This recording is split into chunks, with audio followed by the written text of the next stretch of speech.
Hey guys, Brian here from Thumper Fab. Today I'm going to walk you through assembling and installing our version 2 of the Ranger Ultimate Bed Rack. First step of the assembly process, you'll take your short button head screws and fasten the two basket bases together on the 3 holes that'll be on the bottom flange. You'll slide the button head screw through before capping it off with your nylon lock nut and moving on to the next step. Once you have your bolts tight, you can go ahead and flip the base over in preparation for our rail install. For the next step, we're going to go ahead and install our rear rail. These will have the cutouts for your lights if you went with that option. It doesn't matter, both the basket bases are the same. So you'll simply line it up with your square holes for our carriage bolts. You'll cap your carriage bolt off with a washer on the bottom side before going in with our lock nut. You want to make sure not to tighten anything up yet until we get everything bolted together. With our rear face loosely installed, we'll go ahead and install our front face in the same manner, lining up the square holes for your carriage bolts, capping it off with a washer and a lock nut on the underside. For the next step, we're going to loosely fasten our side rails to our upper basket assembly. These will be driver and passenger, and they'll have cutouts located on the bottom of the rail that'll tell you which side to bolt it on. When you're installing your side rails, you'll only start with the 4 bolts that fasten your rear and front flange together to your side rail. We'll hold off putting the bolts in here until we are ready to mount our side panels. With all your carriage bolts started for your upper basket, you can go ahead and tighten them up before we move on to mounting our side panels. Once you have your upper basket all tightened up, you can go ahead and mount your side panels, feeding your carriage bolt through your side rail, your basket base, and finally through your side panel before capping it off with a washer and a lock nut. When you're installing your side panels, you can snug them up, but you don't want to tighten them all the way up until you're ready to install the rack on the bike to make sure everything's square and sits nice and flush on your bike. For the next step of our installation, we're going to go ahead and install our sway supports on the rack that'll tie the upper basket to the rear of your side panel. You want to leave these a little bit loose so you can get everything square on the bike before you tighten them all the way up.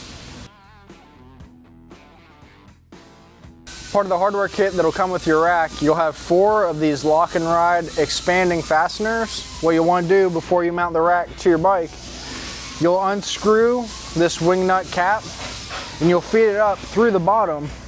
Wherever you have your mounting holes, there'll be 2 in the back and 2 in the front.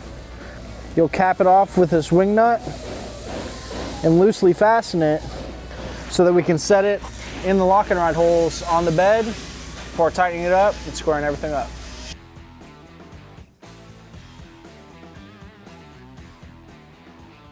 Once you have your friends help you set the rack into position, you can go ahead and square up the side panels of the rack with your bed rail and tighten down your lock and ride fasteners before moving on to the next step.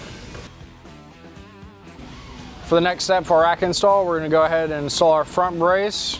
You'll slide it in the very front between the rack and the cab. It'll help if you have a friend on the other side to keep it steady.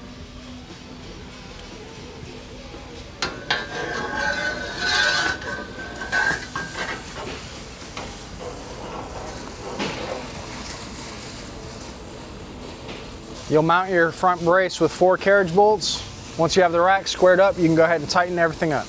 For the last step on our basic rack install, you're going to install the frontmost fasteners. You'll have your long 1/4 inch bolt, your nylon white plastic piece that'll lock into your lock and ride, 2 fender washers, and a lock nut. You'll feed the bolt down from the top with your fender washer, capping it off on the bottom with your nylon plastic lock and ride, followed by a fender washer and a lock nut.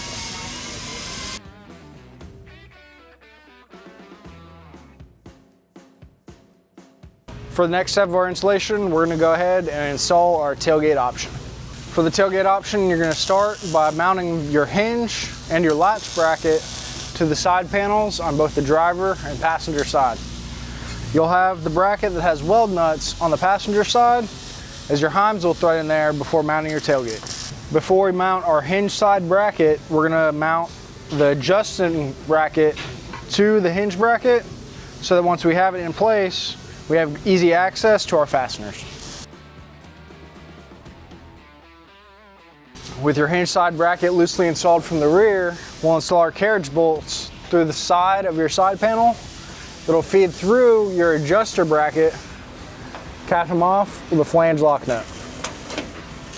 The latch side of the tailgate assembly bolts together pretty much the same way. The first thing you'll do is you'll install your striker and your guide bracket onto your hinge bracket before moving on to the next step.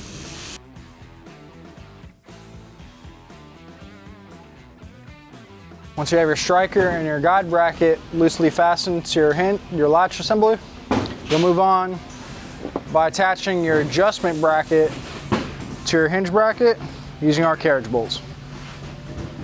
When you're installing your carriage bolts, you'll want to feed them in from the inside of the bracket out so you'll have access to the nut. Once we have our adjustment bracket loosely fastened to our latch assembly, you'll go ahead and feed your 2 carriage bolts through the rear of the side panel that'll mount your latch assembly to the rack. Once you have your hinge bracket loosely fastened to the rear of your side panel, you'll come around to the driver's side, line up your bracket, and install your carriage bolt before capping it off with a lock nut on the inside. Once we have our latch and our hinge side loosely tightened, we're going to move on to prepping the actual tailgate.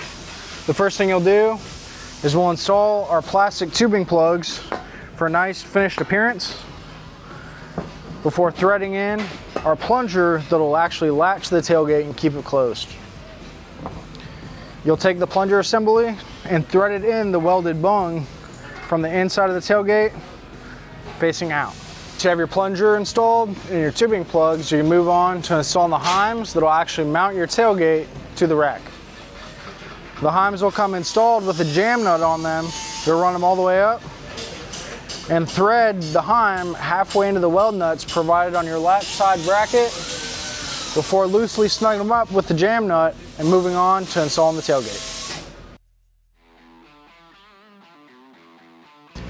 For the next step, we'll go ahead and install our tailgate onto our heims.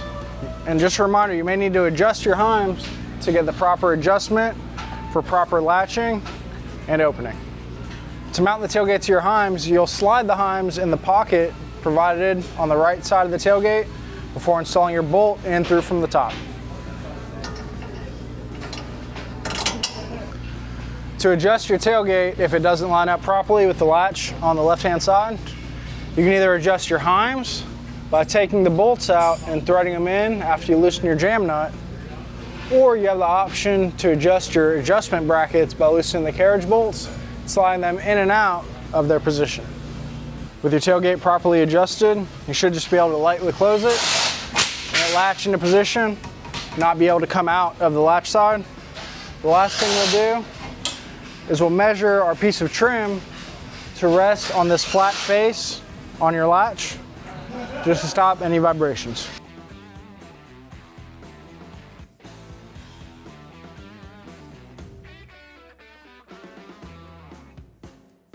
With the tailgate fully adjusted, you're ready to lower the rack down